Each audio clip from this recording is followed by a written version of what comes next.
Hello everyone, welcome to my channel. मैं हूं शिखा। इस वीडियो में हम प्रीवियस टॉपिक जो हमारा अभी तक चला आ रहा है कृषि के ऊपर, उसी को आज हम इस वीडियो में आगे कंटिन्यू करेंगे।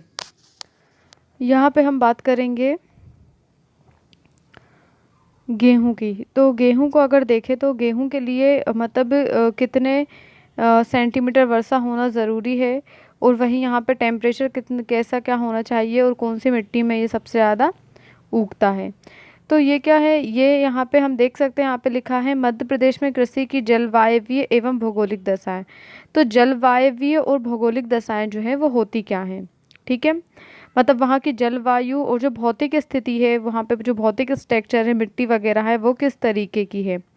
तो इससे क्या होता है, जैसे कि आप एक डेफिनेशन के थ्रू मैं आपको बताना चाहूँगी कि सस संयोजन जो प्रदेश है, तो अगर मध्य प्रदेश में देखें तो गेहूं और सोया प्रदेश जो है राज्य में सबसे बड़ा सस संयोजन प्रदेश है।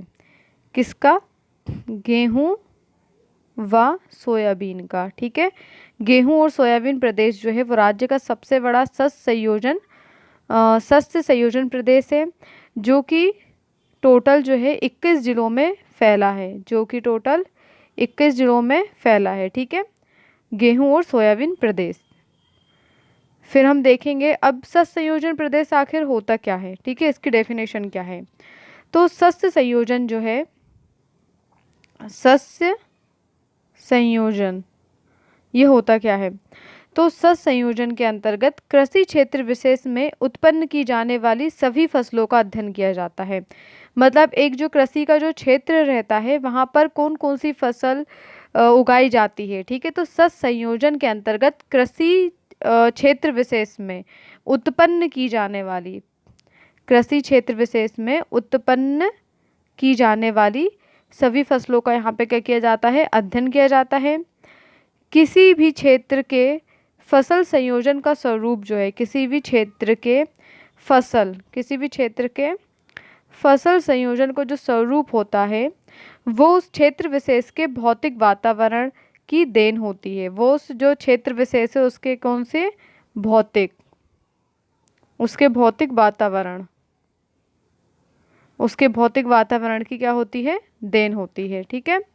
अब भौतिक वातावरण के अंतर्गत क्या क्या आ जाएगा, तो इसके अंतर्गत आप इंक्लूड कर सकते हो जलवायु, जल प्रवाह, फिर वहाँ की मिट्टी, मृदा, फिर आर्थिक, सांस्कृतिक और सामाजिक, ये सब क्या होते हैं, इसके अंतर्गत आते हैं, ठीक है। भौतिक दशाएं मतलब ये सब जो क्षेत्र है ये इस पर इफेक्ट डालता है, शस्य संयोजन प्रदेश, ठीक है। और कौन सी फसल कब उगाई जा रही है, ठीक है, ये सब चीज़ें।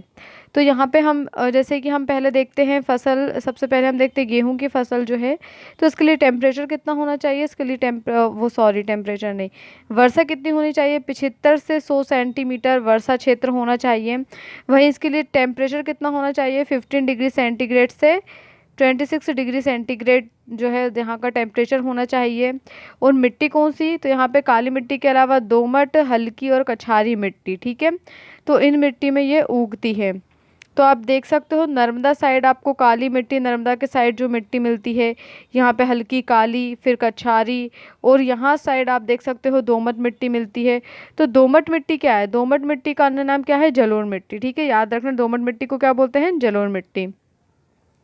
तो ये जो थे तो ये कौन सी मिट्टी में होता है, दोमट, हल्की और कछारी मिट्टी में, ठीक है। अब अगर हम गेहूं और सोयाबीन प्रदेश की बात करें, तो मध्य प्रदेश राज्य का सबसे बड़ा सबसे बड़ा शस्य संयोजन प्रदेश जो है वो कौन सा है, वो गेहूं और सोयाबीन प्रदेश है, ठीक है। जो टोटल जो है 21 जिलों में फैला है, जो मध्य प्रदेश के टोटल कितने भाग में फैला है, 21 जिलों में, ठीक है, 21 जिलों में ये विस्तृत है। तो याद रखना, ये जो गेहूं और सोयाबीन प्रदेश है ये टोटल 21 जिलों में विस्तृत है। फिर वहीं हम देखेंगे गेहूं और चना प्रदेश, गेहूं चना संयोजन प्रदेश। तो गेहूं चना संयोजन प्रदेश आपको ये कहाँ मिलेगा, आपको ये देखने को मिलेगा बुंदेलखंड साइड। तो हमने यहाँ पे पढ़ा था, ये था, और ये तो जो हिस्सा था ये हमारा, ये दो हिस्से जो थे ये कौन सा थे, बुंदेलखंड के अंतर्गत आते थे, ठीक है। तो बुंदेलखंड क्षेत्र के जो दो जिले हैं, कौन से, छतरपुर और पन्ना, ठीक है। तो ये आप देख सकते हो यहाँ पे ये छतरपुर है ये बुंदेलखंड के अंतर्गत आता है छतरपुर, और ये पन्ना। ठीक है, तो छतरपुर में जो सबसे पहले क्रम की फसल है वो है गेहूँ। ठीक है, सबसे पहले क्रम की फसल कौन सी? छतरपुर में गेहूँ। और पन्ना में जो सबसे पहले क्रम की फसल है वो है चना। पन्ना में कौन सी पहले क्रम की फसल? चना। तो ठीक है, तो ये था कौन सा प्रदेश? गेहूँ चना संयोजन प्रदेश। ठीक है, मतलब यहाँ पे गेहूँ के बाद फिर चना बोया जाता है, ऐसा। फिर तो बुंदेलखंड क्षेत्र के 2 जिले हो गए। और यहाँ की मिट्टी कौन सी है? तो यहाँ पे अगर मिट्टी की बात करें, अगर हम यहाँ की बुंदेलखंड की मिट्टी में मिट्टी वाले चैप्टर में मैंने ये क्लियर कहा था कि यहाँ पे कौन सी मिट्टी पाई जाती है? यहाँ पे लाल पीली मिट्टी पाई जाती है, और साथ ही साथ यहाँ पे थोड़ी बहुत काली मिट्टी पाई जाती है। ठीक है, तो काली के साथ लाल पीली मिट्टी के साथ काली मिट्टी भी पाई जाती है, लाल और पीली मिट्टी के साथ यहाँ पे काली मिट्टी भी पाई जाती है। ठीक है, तो यहाँ पे क्या होता है? यहाँ पे गेहूँ और चावल दोनों उगाए जाते हैं। तो गेहूँ चावल संयोजन प्रदेश जो है हम इसे कह सकते हैं। फिर नेक्स्ट हम देखेंगे गेहूँ तिल संयोजन प्रदेश। तो गेहूँ तिल संयोजन प्रदेश, तो ये है, आप यहाँ पे देख सकते हो, ये 1 मिनट, इसे अपन जूम करते हैं तो आप यहाँ पे देख पाओगे इजीली। गेहूँ तिल संयोजन प्रदेश आपको कहाँ मिलेगा? ये मिलेगा आपको, ये देख रहे हो आप, दतिया। तो ये है दतिया जिला, और यहाँ पे आपको क्या मिलेगा? गेहूँ और तिल। तो दतिया जिले में आपको क्या मिलेगा? गेहूँ तिल संयोजन प्रदेश। तो ये तो यहाँ पे सबसे पहले नंबर पे गेहूँ उगाई जाती है। ठीक है, दतिया में गेहूँ, और फिर बाद में तिल। सेकंड क्रम की फसल कौन सी है? तिल। फिर हम देखेंगे गेहूँ और मक्का प्रदेश। तो गेहूँ और मक्का प्रदेश के अंतर्गत आप कौन सा प्रदेश देख सकते हो? दक्षिण मध्य भारत में स्थित, दक्षिण मध्य भारत मतलब यहाँ पे आ जाओ, तो यहाँ पे स्थित ये छिंदवाड़ा। ठीक है, यहाँ पे स्थित छिंदवाड़ा, और पश्चिम भाग में स्थित अलीराजपुर। पश्चिम भाग में अगर आप बात करोगे तो यहाँ पे ये अलीराजपुर। ठीक है, तो आपने ये 2 प्रदेश देखे, एक तो ये छिंदवाड़ा हो गया, और यहाँ पे हो गया जी अलीराजपुर। तो यहाँ पे होता है कौन सा? चावल मक्का मुख्य फसल है। ठीक है, तो गेहूं और मक्का जो प्रदेश में है, गेहूं और मक्का जो है वो दक्षिण मध्य भाग में छिंदवाड़ा में, दक्षिण मध्य भारत में स्थित छिंदवाड़ा और पश्चिमी भाग में स्थित अलीराजपुर में चावल और मक्का मुख्य फसल है। तो यहाँ पे भी चावल और मक्का और गेहूं। ठीक है, यहाँ पे भी चावल मक्का और गेहूं, तो यहाँ की जो है मुख्य फसलें हैं। तो ये थी हमारी गेहूं से रिलेटेड कुछ फसलें। अब हम बात करेंगे चावल की। ठीक है, तो आप यहाँ पे देख सकते हो, ये है चावल। तो चावल के लिए कितनी वर्षा होनी? चावल के लिए होनी 125 से 200 सेंटीमीटर बारिश होनी। तो आपने जब वर्षा का जलवायु वाला चैप्टर पढ़ा था तो उसमें आपको ये क्लियर बता दिया था कि किस किस क्षेत्र में कितनी बारिश होती है। ठीक है, तो यहाँ पे कितने 25 से 50 हो रही थी यहाँ पे, फिर इस क्षेत्र में 50 से 75, और फिर ये 75 से फिर यहाँ पे कितने हो रही थी? 150 समथिंग। और यहाँ पे ये महादेव पर्वत साइड 150 से अधिक बारिश हो रही थी। ठीक है, तो मतलब ये जो चावल का जो प्रदेश है यहाँ पे 125 और 200 सेंटीमीटर बारिश होना ज़रूरी है। मतलब यहाँ पे नमी वाले जो प्रदेश रहते हैं, मतलब जहाँ पे अधिक वर्षा होती है, वहाँ पे कौन सी चावल की खेती होती है। तो आपको मैंने ये वाले जलवायु वाले चैप्टर में पढ़ाया था कि सबसे ज़्यादा बारिश जो है पूर्व साइड होती है। कौन सी साइड होती है? पूर्व साइड जो है सबसे अधिक वर्षा होती है। ठीक है, पूर्व साइड सबसे अधिक वर्षा होती है, तो पूर्व साइड ही सबसे ज़्यादा चावल पाया जाएगा। ठीक है, यहाँ साइड। तो आप देख सकते हो यहाँ के बारिश तो आपने देख लिया। अब आपका टेम्परेचर यहाँ पे कितना रहता है? 25 से 26 डिग्री सेंटीग्रेड यहाँ पे टेम्परेचर रहता है। और वहीं यहाँ की अगर मिट्टी की बात करें तो यहाँ पे भी दोमट, दलदली और चिकनी मिट्टी पाई जाती है। दोमट, दलदली और चिकनी मिट्टी यहाँ पे पाई जाती है। फिर नेक्स्ट हम बात करेंगे चने की। तो चना, आपके चने के लिए कितनी वर्षा होनी ज़रूरी है? 100 से 100 से 200 सेंटीमीटर बारिश होना ज़रूरी है चना के लिए। और यहाँ पे टेम्परेचर 20 से 26 डिग्री टेम्परेचर होता है। और वहीं इसकी मिट्टी कौन सी है? काली और जलोढ़ मिट्टी। ठीक है, मिट्टी कौन सी है यहाँ की? चने के लिए उपयुक्त मिट्टी है काली, तो काली मिट्टी यहाँ क्षेत्र है, काली मिट्टी का क्षेत्र। और जलोढ़ क्षेत्र ये है, तो काली और जलोढ़ मिट्टी के लिए चने की फसल उगाई जाती है। ठीक है, फिर हम देखेंगे कपास। तो कपास के लिए 60 से 100। अब देखो 60 से 100 तो आपने देखा होगा इस तरफ जो है, इस तरफ वर्षा का जो क्षेत्र था वो कम था। यहाँ पे कितनी 25 से 50 सेंटीमीटर ही हो रही थी। ठीक है, और यहाँ से फिर 50 से फिर थोड़ा बढ़ गई थी 75। तो ये वाला जो क्षेत्र है यहाँ साइड, मालवा साइड का जो क्षेत्र है इधर साइड, तो यहाँ पे कौन सी कपास की खेती ज़्यादा होती है? यहाँ पे काली और कुछ, और यहाँ साइड थोड़ी इधर साइड हिस्सों में जलोढ़ मिट्टी पाई जाती है। तो यहाँ पे काय की खेती होती है? कपास की खेती होती है। तो कपास की खेती के लिए वर्षा कितनी 60 से 100 सेंटीमीटर वर्षा होनी चाहिए। 20 से 25 सेंटीमीटर सेंटीग्रेड जो है यहाँ का टेम्परेचर होना चाहिए, और काली और जलोढ़ मिट्टी। ठीक है, फिर हम देखेंगे तुअर। तो तुअर के लिए भी 100 से 200। तो तुअर जो दाल रहती है इसके लिए भी नमी वाला क्षेत्र ज़्यादा उपयुक्त है। तो यहाँ पे आप देख सकते हो इधर साइड जो है तुअर ही उगेगी। ठीक है, तो तुअर जो है उसके टेम्परेचर कितना है? 20 से 26 डिग्री सेंटीग्रेड टेम्परेचर होना चाहिए, और चिकनी और दोमट मिट्टी। दोमट मिट्टी को ही हम जलोढ़ मिट्टी कहते हैं। ठीक है, तो चिकनी और दोमट मिट्टी में। फिर ज्वार जो है 75 से 100 सेंटीमीटर वर्षा होनी चाहिए, और इसके लिए टेम्परेचर 15 से 26 डिग्री सेंटीग्रेड। वहीं इसके लिए मिट्टी कौन सी उपयुक्त है? दोमट और कछारी मिट्टी। ठीक है, दोमट और कछारी मिट्टी। फिर लास्ट हम देखेंगे गन्ना।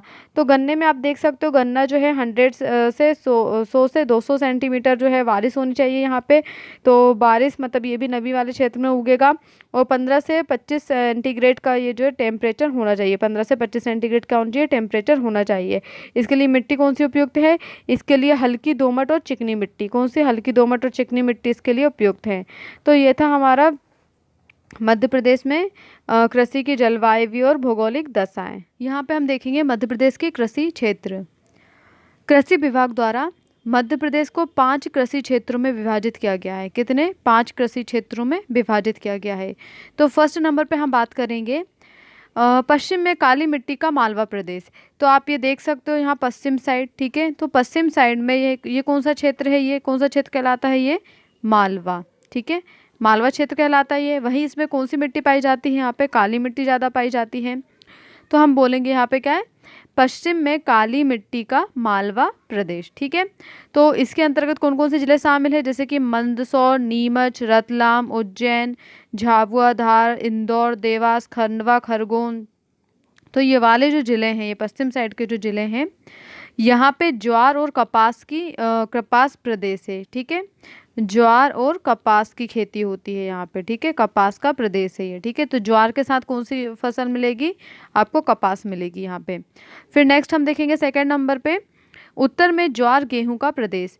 तो आप यहाँ पे उत्तर साइड देख सकते हो यहाँ पे। ठीक है, उत्तर है ये ऊपर साइड। तो आप यहाँ पे देखोगे यहाँ पे क्या मिलेगा आपको? ज्वार और गेहूं। ठीक है, यहाँ पे आपको ज्वार और गेहूं। तो ये कौन कौन से जिलों में मिलेगा? ये आपको मिलेगी मुरैना, श्योपुर, ग्वालियर, भिंड, शिवपुरी, गुना, अशोकनगर, फिर टीकमगढ़। तो यहाँ पे तो मिलेगी। फिर इसके साथ साथ ये यहाँ के 2 जिले बैतूल और छिंदवाड़ा। ठीक है, नीचे साइड के भी 2 जिले बैतूल और छिंदवाड़ा में भी आपको क्या मिलेगा? ज्वार और गेहूं प्रदेश। ठीक है, तो आपको याद रखना है ज्वार और गेहूं प्रदेश कौन सा है? उत्तर का प्रदेश। उत्तर में ज्वार और गेहूं प्रदेश है। फिर हम नेक्स्ट देखेंगे मध्य गेहूं का प्रदेश। तो मध्य गेहूं के प्रदेश के अंतर्गत हम यहाँ पे जो मध्य साइड में जो भी जिले आ रहे हैं, जैसे कि हम देख सकते हैं यहाँ पे भोपाल, सीहोर, होशंगाबाद, रायसेन, नरसिंहपुर, सागर, दमोह, विदिशा। तो ये वाले जो जिले हैं, मध्य क्षेत्र के जो जिले हैं, यहाँ पे कौन सी फसल होगी? यहाँ पे गेहूँ ज़्यादा होगा। ठीक है, तो यहाँ पे क्या है? मध्य गेहूँ का प्रदेश। तो यहाँ पे कौन सी फसल होती है? गेहूं। मध्य प्रदेश साइड, मध्य प्रदेश के मध्य में कौन सी फसल होती है? गेहूं। फिर फोर्थ नंबर पे हम बात करेंगे चावल गेहूं का प्रदेश। तो चावल गेहूं का प्रदेश कहाँ मिलेगा हमें? उत्तर में पन्ना। तो यहाँ पे देख सकते हो आप उत्तर साइड में पन्ना दिया है, तो पन्ना। फिर वहाँ चल के हम पन्ना, सतना, कटनी, उमरिया, जबलपुर और ये सिवनी। तो ये वाला जो प्रदेश है, ये कौन सा प्रदेश है? ये चावल और गेहूं। तो यहाँ पे क्या होता है? चावल और गेहूं का प्रदेश है ये। ठीक है, चावल गेहूं की पेटी शामिल है। और ठीक है, तो ये याद रखना आप, ये कौन सा है? चावल और गेहूं प्रदेश है। फिर हम नेक्स्ट देखेंगे फिफ्थ नंबर पे संपूर्ण पूर्वी मध्य प्रदेश। मतलब संपूर्ण पूर्वी मध्य प्रदेश इस तरफ वाला। ठीक है, ये पूर्वी मध्य प्रदेश है ये। तो संपूर्ण पूर्वी जो मध्य प्रदेश है उसके हम बोलते हैं चावल का प्रदेश। संपूर्ण पूर्वी मध्य प्रदेश को हम क्या बोलेंगे? इसे बोलते हैं हम चावल का प्रदेश। आपको पता है पूर्व साइड में कौन सा राज्य है?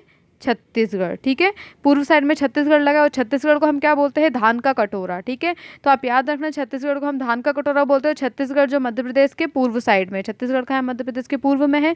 तो मध्य प्रदेश के जो पूर्व के जो जिले हैं, मध्य प्रदेश के जो पूर्व वाले जो जिले हैं, वहाँ पे वहाँ पे सबसे ज़्यादा कौन सी फसल उगाई जाती है? चावल की। ठीक है, तो इसमें भी कौन कौन से जिले शामिल हैं? जैसे कि रीवा, सीधी, शहडोल। ठीक है, रीवा, सीधी, शहडोल, फिर डिंडोरी, अनूपपुर, बालाघाट, मंडला। यहाँ पे आपको ज़्यादातर क्या मिलेगी? चावल। यहाँ पे आपको ज़्यादातर क्या मिलेगा? चावल। ठीक है, तो ये थे हमारे मध्य प्रदेश में कृषि के 5 क्षेत्र। प्रदेश के 11 कृषि जलवायु प्रक्षेत्र हैं।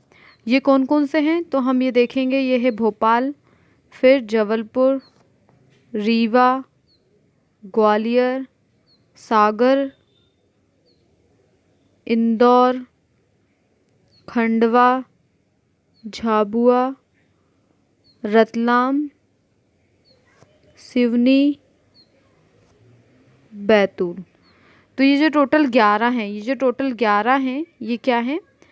मध्य प्रदेश के 11 कृषि जलवायु प्रक्षेत्र। ठीक है, तो आप एक बार इनको देख लेना अच्छे से। फिर हम देखते हैं मध्य प्रदेश में ऑपरेशन फ्लड जो है वो कब स्टार्ट हुआ था? मध्य प्रदेश में 1980 से आनंद मॉडल से प्रेरणा लेकर ऑपरेशन फ्लड के द्वितीय चरण का प्रारंभ किया गया था। मध्य प्रदेश में 1980 में आनंद मॉडल से प्रेरणा लेकर ऑपरेशन फ्लड के द्वितीय चरण का प्रारंभ किया गया था। फिर सूरजधारा योजना क्या है? इसके अंतर्गत जो अनुसूचित जनजाति मतलब जो एसटी वर्ग है, अनुसूचित जनजाति के जो लोग हैं, उनमें लघु तथा सीमांत कृषकों को अलाभकारी फसलों और किस्मों के स्थान पर, मतलब जो छोटे और सीमांत जो किसान रहते हैं, उनको अलाभकारी फसलों और किस्मों के स्थान पर लाभकारी दलहन और तिलहन, कौन सी? लाभकारी दलहन और तिलहन फसलों का उत्पादन और विपुल उत्पादन देने वाली फसलों के बीज उपलब्ध कराना है। तो मतलब जो अलाभकारी जो फसलें रहती हैं, उनके स्थान पर जो लाभकारी दलहन और तिलहन की फसलों के जो बीज रहते हैं, उनको प्रोवाइड कराना है। किसके अंतर्गत? सूरजधारा योजना के अंतर्गत। इससे पहले हमने प्रीवियस वीडियो में हमने देखा था शस्य संयोजन क्षेत्र के बारे में, मैंने बताया था आपको। तो आप ये भी याद रख लो कि शस्य संयोजन के अंतर्गत कितनी फसलें शामिल हैं? तो उसके अंदर टोटल 11 फसलें आती हैं। कितनी फसलें आती हैं? 11 फसलें आती हैं। और ये जो 11 फसलें हैं, इन 11 फसलों के संयोजन से 12 शस्य संयोजन प्रदेशों का निर्माण होता है। तो अगर आपसे शस्य संयोजन प्रदेश की बात करें तो शस्य संयोजन प्रदेश टोटल हैं 12, और वहीं शस्य संयोजन टोटल फसलें कितनी हैं? फसलें जो हैं वो हैं 11।